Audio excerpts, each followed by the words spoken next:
Okay, welcome to Marnie's Marketing Mondays, and today we're going to be talking about deciding what is working for you and what's not, and being willing to let go of the things that aren't so you can make room for the time, make time for the things that are, or the things that are important to you.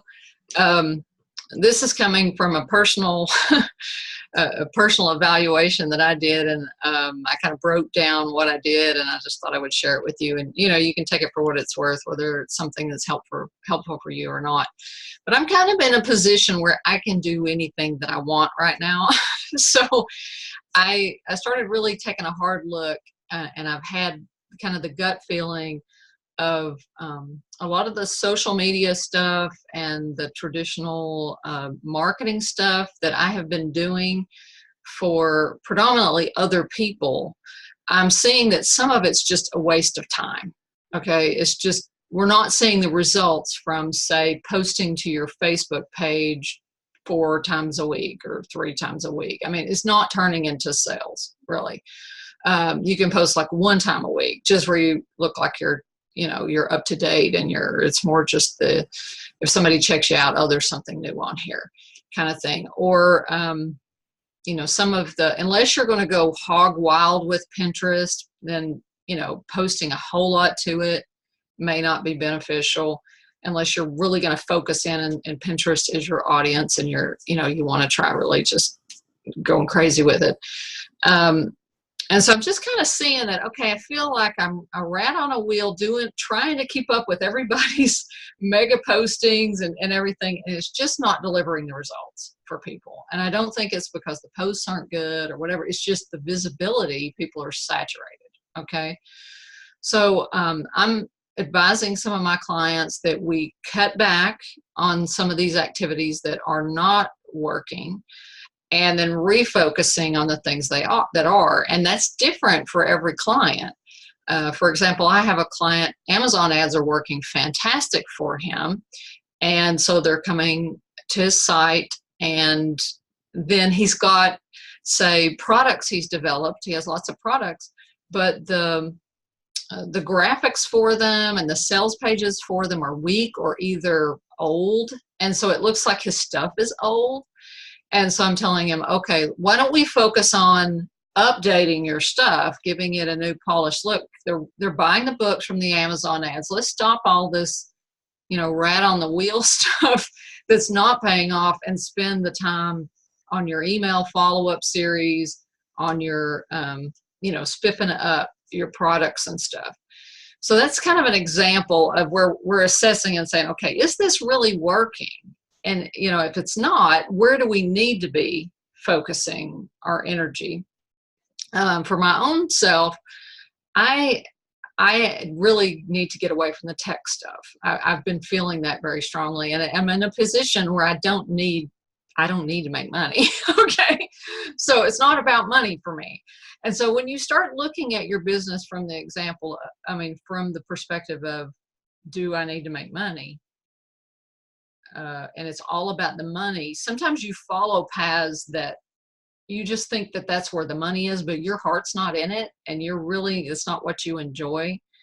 And so you're following the money. So even if you can just ask yourself the question, what if money's not the issue? If I had $10 million in the bank and I never really had to work again, would I do this?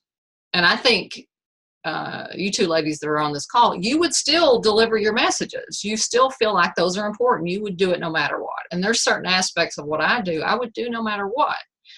But then there's other things that I'm like, these are off tangent. If I focus on what I'm really here to do, that I feel like I'm here to do on this planet, instead of worrying so much about, okay, is there revenue in this? My choices are going to be completely different. And so as I'm looking at things, I'm saying, okay, I'm going to cut back the tech end of things. And how am I going to start building my own platform? Now, I know both of you're not working for other clients or whatever, but for me, I'm looking at, I want to deliver the message I'm supposed to be delivering. And it's not about tech stuff. Okay. And so I've got to start phasing out the tech stuff although I'll keep up with it because I'm going to build my own platform, and then focus on delivering my message and doing it right rather than it being, the cobbler's shoes that never get any attention, because I'm too busy doing things for other people. So I'm making a personal shift, and I just wanted to kind of share with you my evaluation process, because it may be that it would be good for you to stop and evaluate. Okay. I think both of you ladies are clear on what your message is, and you're very focused, but there may be people watching this that are not. And then for you, it may be that you're thinking, oh, I've got to do, 4 and 5 Facebook posts every week, and I have to do this and all. And you may not. It may not be something that's going to bring results. You can try it and then monitor it and see if this is where your traffic's coming from, or this is where your sales are coming from. But it may not be. Okay. So let me just kind of share with you an outline that I created. Let me go screen share. First, do you have any comments, questions, anything specific that's coming up for you as I'm introduce the topic? Well, I am honored that you see the hearts of Carolyn and me to want to deliver the message as the #1 priority. I do think that that's the most important piece for both of us. And I think that's got to be the starting point for your teaching and your communication to us. So it's honoring that you believe that, and I believe it, and I think it's okay to speak for Carolyn to say that she believes that. And I think part of the dilemma is, as I look at what I'm doing, I need to be a little bit clearer on who I'm reaching, whether it's to encourage them with encouragement or whether it's to work on self-esteem. So I'm still a little bit hazy on my message. But to your point of what you're teaching today, I also feel like I have put out so much money to make this work that I owe it to myself to have some results in a financial way. And so that nags at me a whole lot.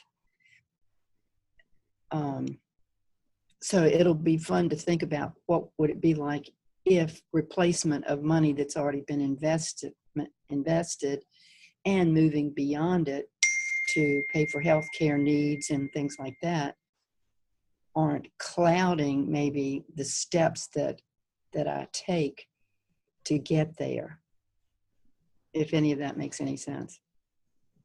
Yep, it makes sense. I can relate to that. So there's something that kind of comes to mind it's still something I'm trying to wrap my mind around. And I know you want to recoup your investment, and I'm not saying you shouldn't recoup your investment, but there's something valuable in the process that you've gone through for your own self-development and for how you're going to show up and serve the people in this world that you're here to serve, whether it's one person that you meet, at church on Sunday, or whether it's, tens of thousands of people that you serve online. I think trusting that you're going to be put with the people that you're here to help is really, in the end, more important than recouping the investment. But I know that's not a business standpoint. That's me speaking from more of a spiritual self-development standpoint. And that's something I'm still trying to wrap my mind around, because like Dave is always telling me, you have a message to share, and it doesn't matter how many books you sell. You wrote the book. And there's some people that are, whether it's 20 people that needs to read it or whatever, you did and he'll say, you did what God told you to do, is what he'll say.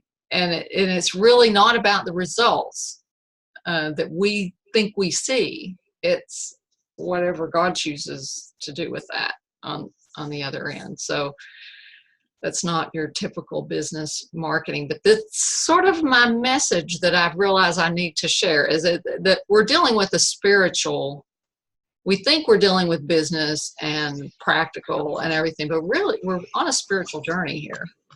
And so the development that you've had along the way is significant. And the people you've encountered and encouraged along the way is significant and matters. I know for you, just to say, you in particular, Judy, you don't have any concept of how much you've impacted me.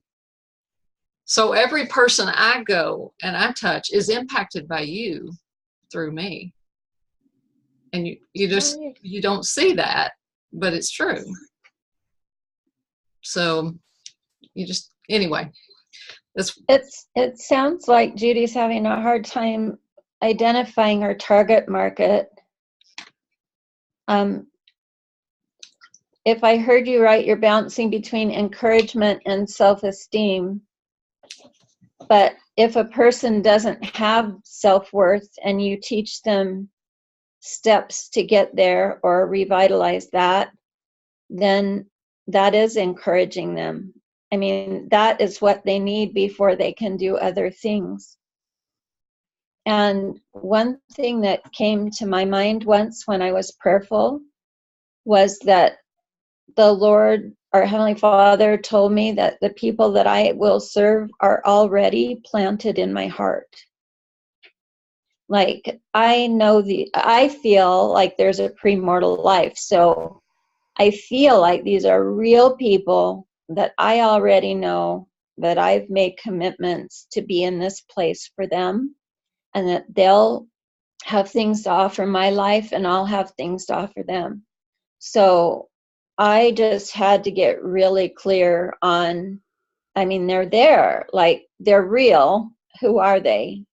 And before I learned that I was to teach divorced, mistreated people that had had the ripple effects of divorce, mistreatment, addiction, or abuse in their life, I didn't have the gumption that I have now to, like, my message is stronger and clearer, and I'm excited about it now because all along, those are the people that I knew that I wanted to serve. I was just skirting it all the time. And with you, you will have a big influence with people whose ripple effect have been pornography in their life. That's what I heard you say at the very beginning. I don't know if that's still who comes the strongest to you to serve. But anyway, just food for thought. I think your audience is going to become clear as you put yourself out there. In my experience, it's the people that start coming to you.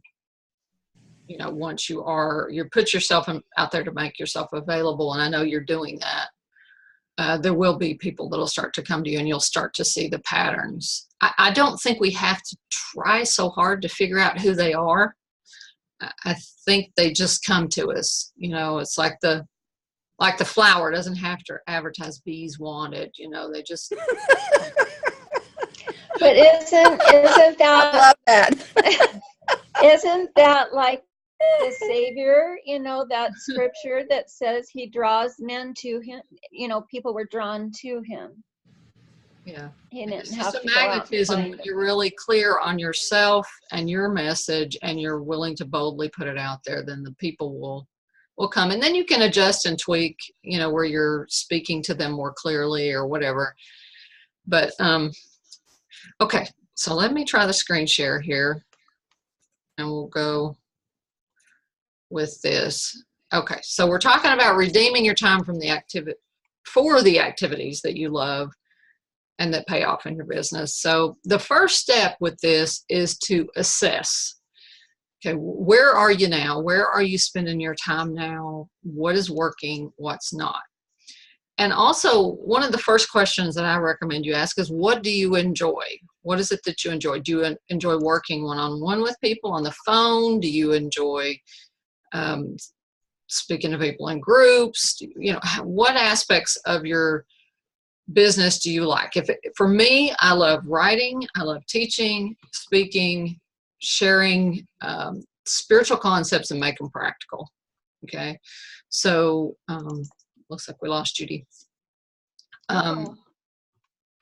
Wait a second, maybe she'll pop back on. So if you, again, with that question, if you had all the money in the world, would you keep doing what you're doing? And if so, what aspects would you keep and which would you discard? Okay. So for me, when I assessed that I was writing, speaking, I love doing this Simply Healed work. I like, this kind of setting.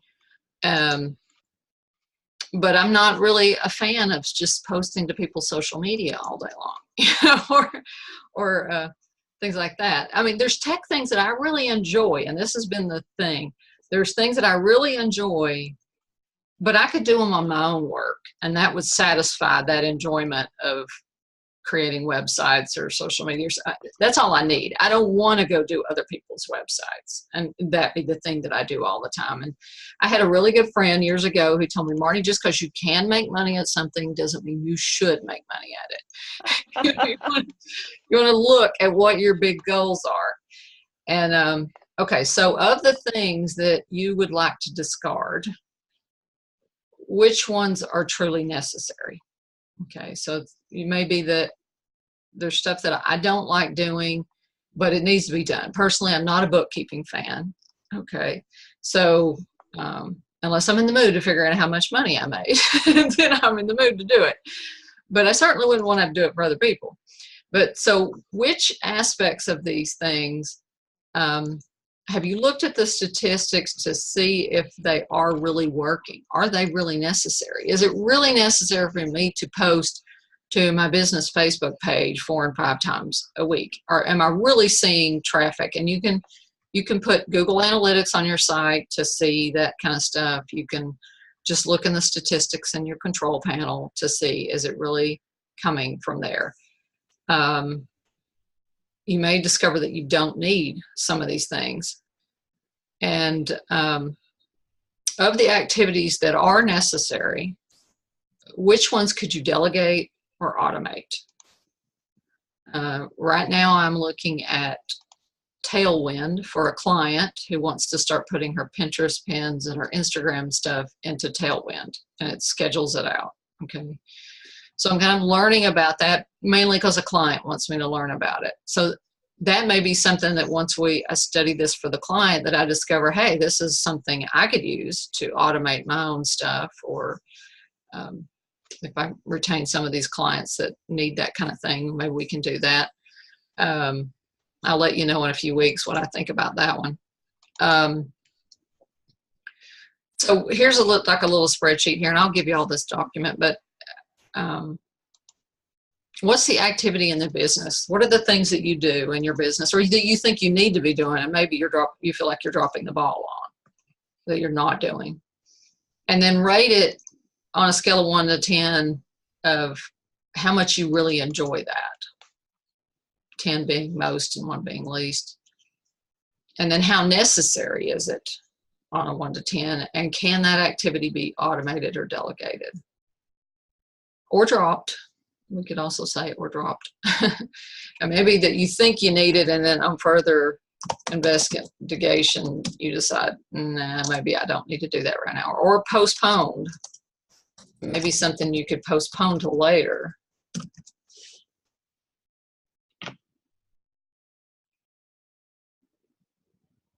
Okay, so once you look at all these activities and you've got them scored, you should be able to easily see, am I doing what I really love doing?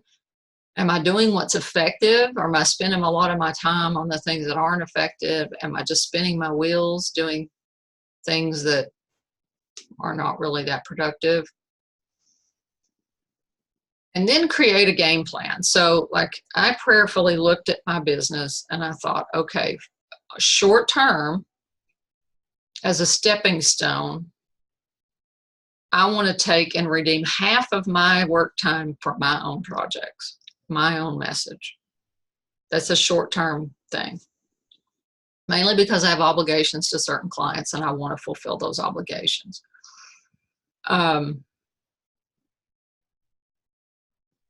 And then it may be that your long-term game plan is to do something different than what you're in. I remember years ago when I was in, I was doing computer training, consulting, database programming heavily, and it was about 20 years ago. And a friend of mine gave me the DISC test, okay, the DISC, and then, so anyway, on the test, my natural tendency was high I, high S, so influencing, social, that kind of thing. And my natural C, which is critical type activities, as in like technical and tedious kind of stuff, is my natural lowest.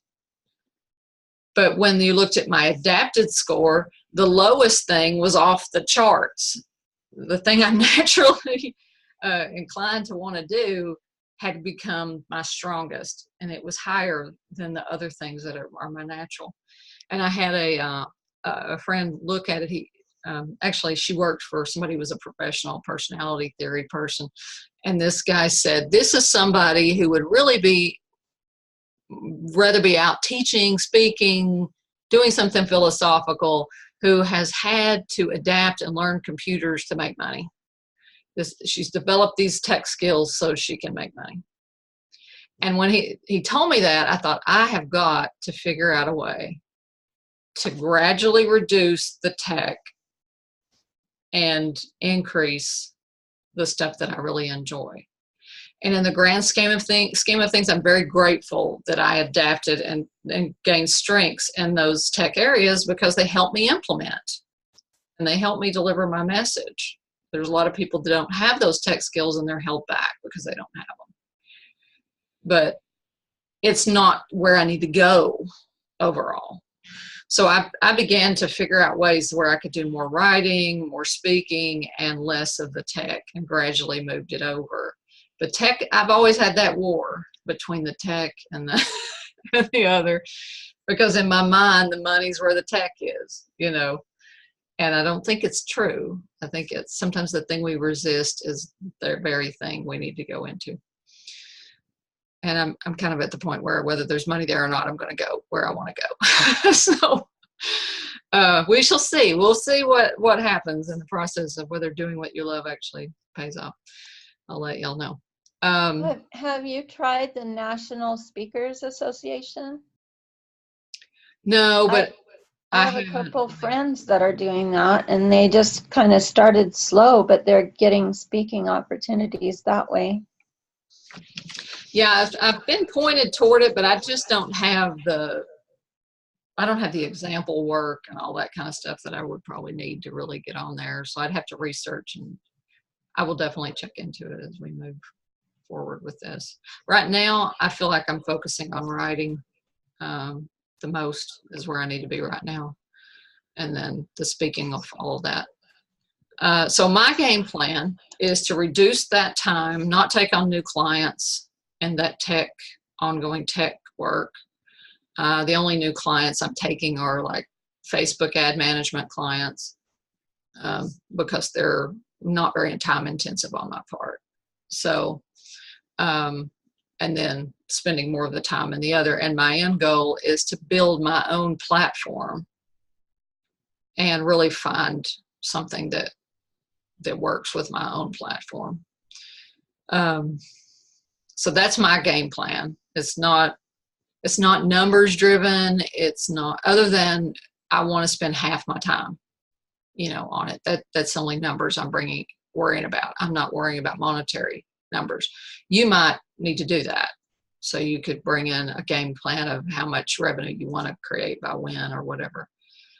I'm trying to train myself not to worry about money. So not make that be the determining factor. So I'm intentionally not putting money into the formula. Well, one thing that's interesting here is that several weeks ago when I was talking about Rachel Hollis, mm-hmm. and her being on stage and her energy, and dynamic personality and her message. And I said something about I could see you up there doing that. So I still think that, not in her mold, not in her MOLD, but I can see you doing that. So throwing that back out. Oh, well, thank you. Y'all hold me accountable, okay? Y'all make sure. Between y'all and Dave, maybe I'll stay on task. So then what I did with the game plans, I thought, okay, half. Now I need to do schedule it and see, okay, do I really have that many hours? You know, because at first I thought, okay, I want to spend 15 on mine, 15 on other people a week.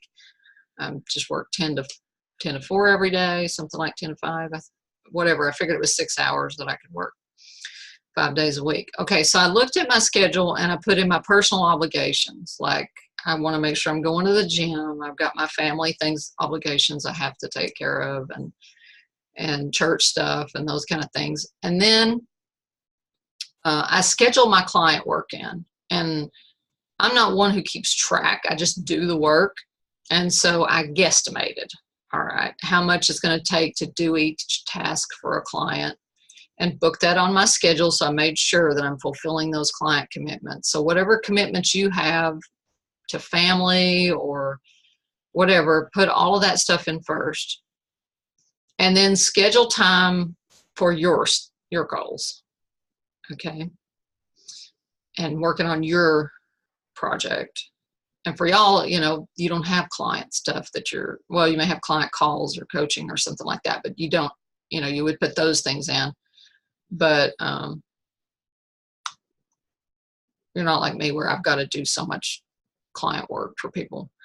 And then I made a list of my bliss break ideas. And the reason why I did that is because just this morning I've been using this schedule, and I noticed, okay, I budgeted an hour to do some Pinterest, Instagram, Facebook posts and post them, you know, or images, and post them to one of my clients' social media outlets.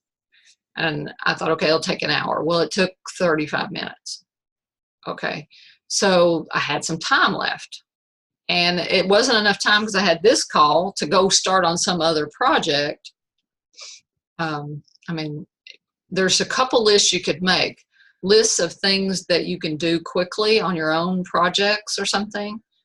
Or what I call bliss breaks, which are things that will recharge you.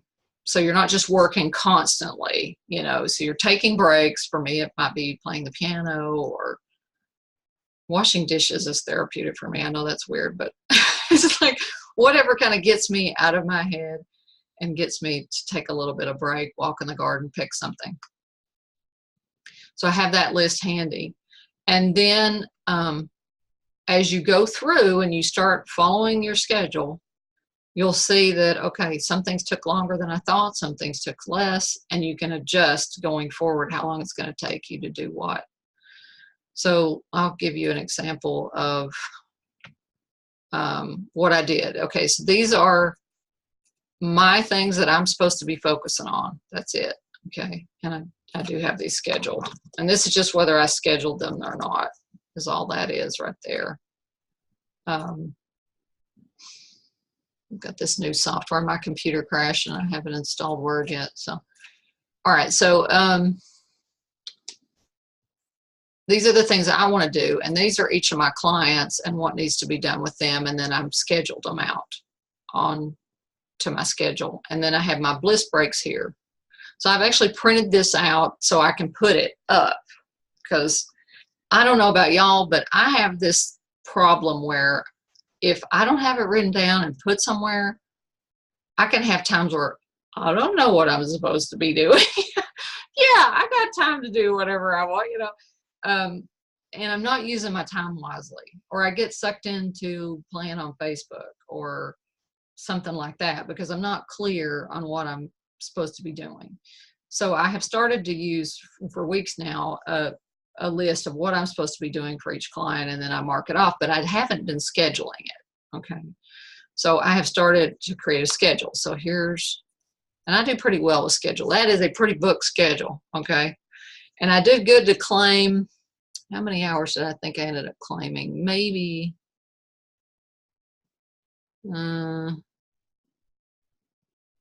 yeah, I think I claimed 9 hours for myself on here. That's all I could fit. But I overestimated each task. Okay. So my plan here is if I get done early, if I just go boom, boom, boom through these things, or I might schedule bliss breaks in here if they don't take as long, then the end of the day is for me to work on things. But eventually what I will do is realize that, okay, to do this task is only going to take me so long. And I don't need to schedule so much time for different things. I will start to learn how long it takes to do things. And then I can take, like my work, I write better, say, in the morning a lot of times. So my writing really should probably be up in here like it is on Friday. But in this scenario, I thought, let's get all the client stuff done and let's just see how much I have left. So as I start to learn what works and how long things take, the next week might look very different than this. Now, one thing that I did as I looked through this, and this is an announcement to y'all, is I'm going to take my Marketing Mondays to twice a month because they eat up a good 4 hours of every Monday. And since I'm moving away from tech, they don't move me toward my goal. So I'm going to take them to the second and the fourth Monday. And the reason I decided to keep them is rather self-serving. I enjoy talking to y'all. And I think that having a mastermind sort of environment where you share what you're learning, it helps me learn it better. And getting feedback from y'all on what is going on with y'all and stuff, that serves me. That's almost like my personal sharpening the saw educational time. So I kept it for me, and I count it as me time is the way I decided to do it. And then, oh, you're good with that? Okay. So and then like I have my Trust Your Heart group over here. And eventually those will probably, that's somewhere I'm moving to where I'll be doing more Trust Your Heart groups than tech type stuff. So I'm going to start a Trust Your Heart group for authors. I'm going to be talking about spiritual authoring. And because there's so many people that I work with who feel like God has given them something to share, or maybe they feel like they're supposed to tell an ancestor story or a family story, their own personal story, or and I just, those people come to me. And this is what I'm talking about, discovering and who your audience is as I have decided to do this, like when we took a trip out to Utah, we decided to meet with different people. And Dave was just wanting to visit some of his friends he hadn't seen in a while, introduce me to them. He's trying to show me off to his friends and stuff. And I don't know how many people we ran into that felt like they were supposed to write a book, you know, and it was for a spiritual reason. It was not because they wanted to build a platform or because they wanted to, you know, do some big thing in the world. It's just God laid on their heart to write a book about something. And those people just keep coming to me, and I'm like, okay, this is what I'm supposed to be doing. I'm supposed to be helping these people with spiritual authorship when, you know, it's a God thing. And so that's going to be my focus with my Trust Your Heart groups and the different things that I'm going to be doing. And even my book ties into that because it's getting clear on what is it you're hearing and what are you following and stuff. So I'm kind of introducing where I'm going in combination with the process I used to get there. But what I don't show on all these little charts or this graph is I prayed a lot about it. Okay, where do you want me to go? I also got on the phone with a good friend of mine once I kind of had a direction. One of my friends who knows me better than anybody. And I said, this is what the elements that I feel like are part of my message. Where do you see this going? I think I lost both of you. Where do you see this going? what do you think I need to be doing? And she helped me see, you know, when I mentioned the spiritual authoring and I have Spirit Tree Publishing, she's like, well, duh, you have Spirit Tree Publishing and you have this other element. So that's where we are. Any questions, comments, maybe about how this can apply to you or what you're doing? Was it helpful to maybe break it down into the process that you could take of what should you keep and what should you let go? You may know. Food for thought is always good. I know my biggest thing is going to be marketing. It's like, okay, on my budget, what do I do? And then I just keep saying, get your program done first. Then you'll know what to do next. Right. So, yeah, Yes. it's challenging. You may have to try several things and then just track. And then, like with my one client, I'm like, let's let this social media stuff go. You're selling on Amazon. Your Amazon sales are good. We'll do the bare minimum on social media. Let's use the Amazon to drive the traffic and then build up your back end of products and services so that they're buying those, you know.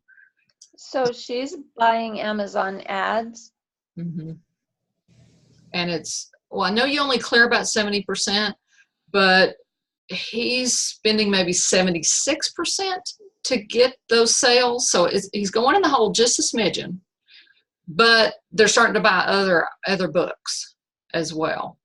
And he's starting to see, and I'm not even seeing the hard copy book sales. I'm only seeing Kindle sales. So he's also selling printed versions of the book. So he's probably clearing more than that. I keep asking him, look at your print sales and tell me, but he doesn't give me those numbers. But he's thrilled. He's like, oh, now we're talking. This is good. So I'm like, be willing to let some of that stuff go. Don't, just because somebody should do so much social media, it may not be that you need to. And from a spiritual standpoint, I'm going to share something with you that I heard Saturday. It was at a meeting. I'm in the organization over the little kids at church. And so I was in a training meeting and they actually showed this video in there.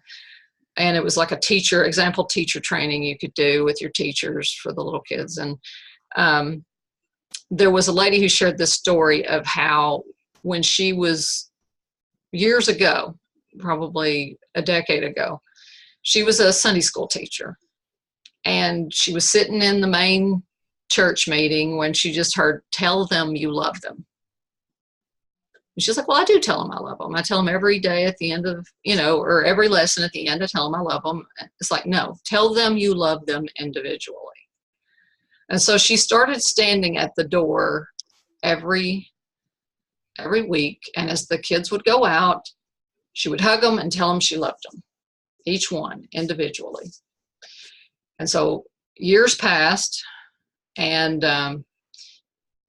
one of these boys that was in her class was a grown man with a little girl and a wife, and he happened to come to church this Sunday to visit his parents. And she saw him, and he's like, oh, come give her a big hug and everything. And she asked, were you in my class at the time when I started to stand at the door? He said, oh, yes. And you told us you loved us. He said, I remember it was awkward at first. It was probably awkward for you, awkward for me. We thought it was a little weird. But he says, I was having a really hard time and I didn't know if anybody loved me or not, as a youth. But I knew that you did. I knew that every Sunday I would go and one person would tell me that she loved me. And it made all the difference. And the lady who was teaching us added her comments at the end, and she said, we think we have to compete with the world. We have to entertain these children. We have to try to, do all this stuff to compete. She said, nothing can replace or compete with the pure love of Christ. When someone feels love, that doesn't go away. That lasts for years. That's timeless. And that little bit of entertainment you think you had to do that's not going to last. It's going to flip. And so all of this stuff that we think we have to do to try to cut through the noise and make this big splash, and we're trying to compete with all the voices when it's the love that cuts through the noise. It's true. So as I've got that in my head, and I'm thinking back to when I started She Loves God, where I got a lot of flack in the beginning about starting that site, because I'm a member of the Church of Jesus Christ of Latter-day Saints. People call us Mormons, and they're like, "You're not Christian. You're a cult person. You can't do a site about Jesus." And I was like offended. I'm like, "Don't tell me I don't love my Savior. What are you talking about?" And it upset me. And then I thought, I'm going to make this site so Christ-centered that nobody will ever accuse me of not believing in Jesus Christ. And so that's the message that I delivered out. And it stopped. It just miraculously stopped, and I never got any more of it. It just went away. And so I thought, as I shift what I'm doing, I'm going to focus on sharing the love of Christ. That love that's through Christ cuts through the noise. And I had so many people when I had She Loves God really running who would say, "I don't know how I got on your site. My browser just took me there." Or people that would call me up and say, "Your name just keeps coming to my mind. I keep thinking of your name. I don't know why, but I think I'm supposed to work with you or something." And it's like you've got a heavenly team doing your marketing when you're delivering the message that you're supposed to be delivering. So that's kind of the angle. I'm going to do a mass experiment on myself of spiritual marketing, spiritual authoring, and I will document it as I go, and we will see what happens. So that's my focus. Hey, Donna, how you doing? Well, Marnie, people are in pain, and they don't realize that their hunger is a spiritual hunger. So you feed that hunger, and I can imagine people would come in droves. Right. So just shifting the focus to be about serving. Years ago, I did a presentation for the Radiant Success event, and I told this story about how shifting on steroids. Yeah, Donna. It was during one of the Trust Your Heart launches, and I was going from 3 a.m. till night, because this book was selling. I was doing screenshots, and I was putting out, social media stuff. And it was a good thing. We were selling a lot of books, and it was fun to, keep up with it and post it out. But man, I was getting burnt out, by this one afternoon. I was like, oh man, I'm tired. So I just went and walked outside for a little bit, just in nature for a little bit. And the more I walked, the more it just calmed me down, and I just felt so good and everything. And I realized that all of nature is broadcasting a message. It's broadcasting, I love you. Come to me. I can heal you. I love you. Come to me. I can heal you. Now, I believe that is the voice of God going through everything in nature. And that message, when you do that, when you deliver the message of, I care about you, I really love you as a person, and come to me, I have the answer to what your problem, what's your pain, I have it. Or I can point you to somebody who does. I can point you to God, or I can point you to, whatever it needs to be to have that solution. When we do that, then people take notice, and it's like nature.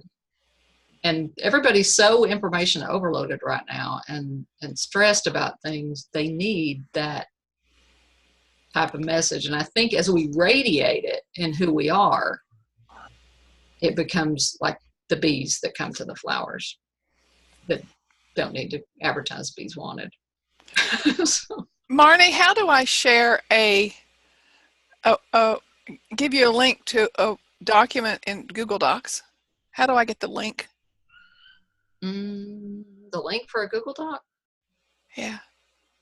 Would it be up at the top, like in the URL locator when you pull it up? Or? I don't have any idea.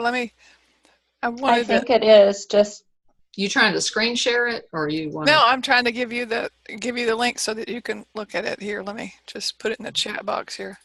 Either that, or you can do share with lighttheworldnow@gmail.com if there's a, you know. See if you can pull that up. I'll see if it'll come up.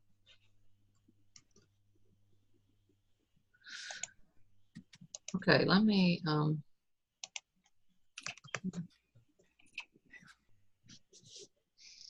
Okay, what are we looking at?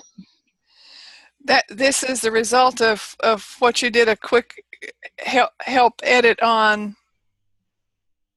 Oh, last week? Yeah. Cool.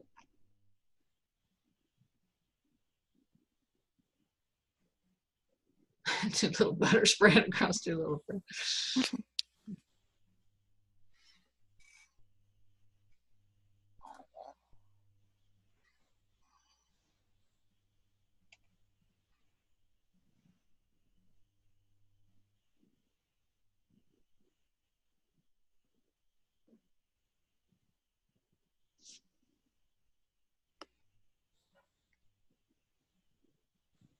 And of course, this is a Word doc now, so it won't have page breaks once it gets up.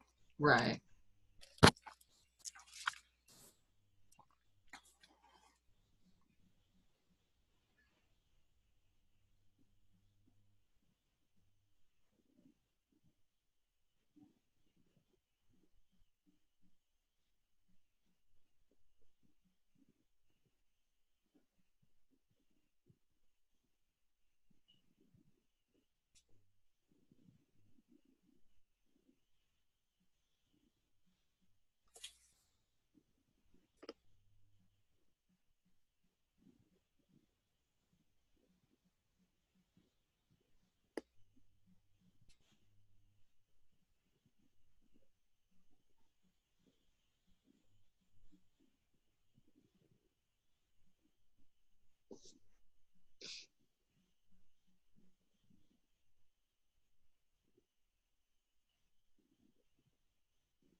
Just speak if you see something needs to be changed, and I'll change it.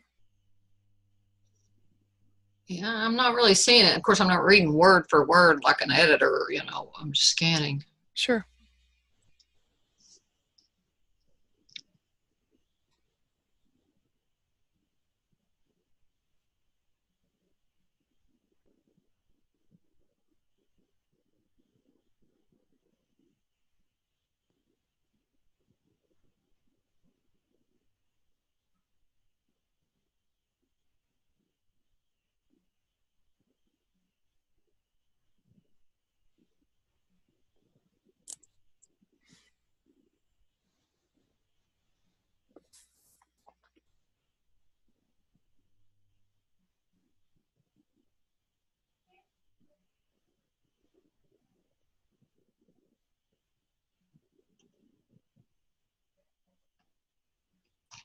Hey, to me, do you other ladies have any comments for her or something? Way to move forward, Donna. That's great. Thank you. Thank you. What I had, interestingly enough, I had written an ebook called The 3 Positive Mind Shift Habits, and I was going to create it as an ebook and just give it away as an ethical bribe. And all of a sudden I realized yesterday, rather than have it as a free giveaway, I'm going to convert it into actually an online course and get it out in the next couple of weeks, like a $7 or $17 4 module course to get dip their toe in mind shifting. And I think, you can have somebody becomes a paying customer if they've spent, $2. So I'm converting the ebook into a small course, and I'm just going to deliver it the way Marnie does, by using the password protected posts rather than the membership site, just to get it out quickly. What do you think about that? Sounds good. Cool. Thank you. So nothing jumps out to change. It looks like it's flowing well. Yeah, I don't see anything. Cool. It's good. Very And good. and I realized that I had paid the one-time fee for ThriveCart when I don't know if I shared this with you, when they launched about 2.5 years ago, and they were going to be putting in an affiliate system, and I've done some research on them, and they've really come along well, and their affiliate program's really good. So one of the reasons this is going to be starting in January rather than in a month is I want to really get the affiliates behind it and really make this a full launch. Good. There you go. Cool. By the way, I like the way your Mind Shift on Demand is behind you in the video. Yeah, do you like that? Do you like the way I've changed behind me, huh? Yeah, I need to make some big thing with all my books on it or something. Well, it took me quite a while because people would say, "What is on your?" I'd had all this clutter, and I need to move that one cord. That's a charger cord, but it was actually one of those, 16 by 20 posters or something. But I wanted it to. I thought maybe I should put a curtain there, and my assistant said, "No, you want your personality there. Your book needs to be there." So anyway, that's what's evolved. Cool. So this is better. This is better. Yeah, it looks much better. Yeah, much better. Thank you. I still have a scary face on. I still have my sleeping clothes on. So. Well, you don't want to do your Facebook Lives. Yeah, I don't want to do my Facebook Lives like this, but I can do them like this. Right. Yeah, and I was trying to figure out what could really get people to do that, and I thought doing a short Facebook Live every single day with that day's subliminal task was I created why questions for each day to move people along and remind them to do mind shift exercise. So, like a 3-minute, maybe a 3 to 5 minute live, a real short one. Yeah, good idea. I like your lipstick, Marnie. Thank you. Hey, Marnie. Full today, but I lost my other one, and I thought, oh. Hey, Marnie. Yeah. I just wanted to give you some feedback about what you were saying